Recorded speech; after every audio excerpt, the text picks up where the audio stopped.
Christy was a small gray cat with bright green eyes. She had a cozy life with her family, her owner Sarah, and Sarah's little boy, Tim, who loved her deeply. They spent most days together, with Tim often feeding her treats and letting her curl up on his lap.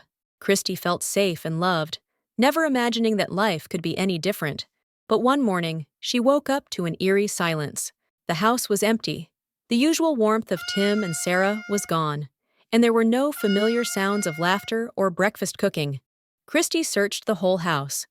Under the bed, in every room, even in the cabinets. Her family had disappeared without a trace. Feeling uneasy, Christy ventured out into the street, where she found a world that was nothing like she remembered. The streets were abandoned, shops were broken, and the air smelled of something strange and rotten. As she walked further, she noticed people moving slowly, almost like they were sleepwalking, their skin pale and lifeless. These were zombies. A strange chill ran down Christy's spine, but she knew she had to keep moving. She would find her family, no matter what. Days went by, and Christy learned to hide.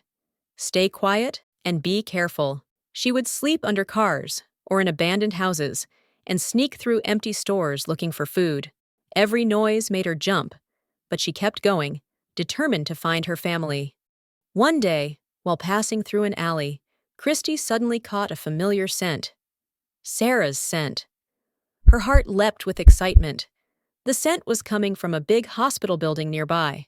Although the hospital looked dark and ominous, Christy decided to take the risk and enter. If Sarah had been there, maybe there would be a clue. Inside, the hospital was worse than she expected. The lights flickered, and the smell of decay was stronger. Broken glass and abandoned hospital equipment lay scattered everywhere, and the eerie silence made every sound seem louder.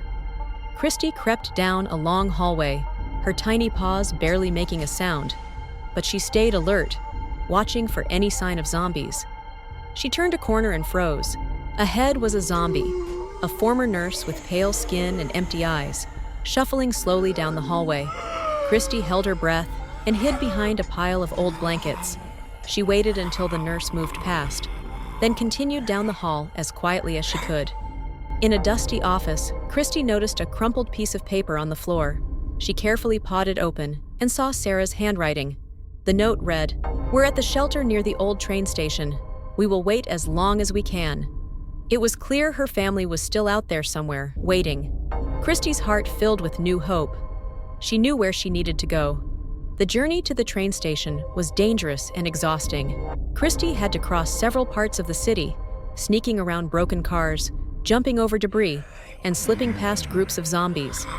The closer she got, the more zombies she saw, and the darker and scarier the city became. At one point, she had to hide in an old grocery store. She found a can of food, which took a lot of effort to open, but she was so hungry that she didn't mind. After eating, she continued her journey, staying hidden whenever she saw zombies nearby. Then, she came across an underground tunnel, which seemed like a good shortcut to avoid zombies above ground. However, as she walked through it, she began to hear strange sounds, low moans and scratching echoes bouncing off the walls. Christy's heart pounded, but she kept going, telling herself that her family was waiting. Finally, she saw light at the end of the tunnel and hurried out, relieved to be back in the open air. After hours of walking, Christy finally reached the train station. It was big and dark, with broken windows and overgrown vines crawling up the walls. She peeked inside and saw groups of zombies roaming the area. This was going to be her biggest challenge yet.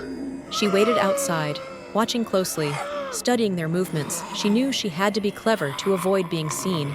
Slowly, she sneaked inside, staying low and quiet, slipping past the zombies that stumbled around without purpose. She hid behind boxes, slinked along walls, and crept around corners.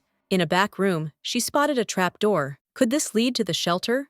Her heart raced as she pushed the door open and crawled down a set of old stairs. At the bottom, she found herself in a small underground room filled with supplies and warm blankets. And there, in the corner, were Sarah and Tim, looking tired but safe. Tim gasped when he saw her. "Christy," he whispered, his eyes wide with surprise and joy. Sarah hugged Tim, her face filled with relief. Christy rubbed against them, purring loudly. She had found her family at last. Their reunion was sweet, but they weren't safe yet. Sarah told Christy that the shelter wouldn't last long. They needed to find a better place. They gathered what supplies they could, including some food and water, and prepared to make a run for it. Together, they moved carefully back up to the train station. Christy led the way, guiding her family around the zombies as quietly as possible. She used all her skills, moving in and out of shadows, waiting for the right moments, and signaling to Sarah and Tim when to follow. After a tense journey, they finally made it out of the train station and into a safer part of the city. Christy's courage and cleverness had saved her family, and as they walked together into the sunrise, she felt proud and happy. Her journey was far from over, but now, with her family by her side, she knew they could face anything.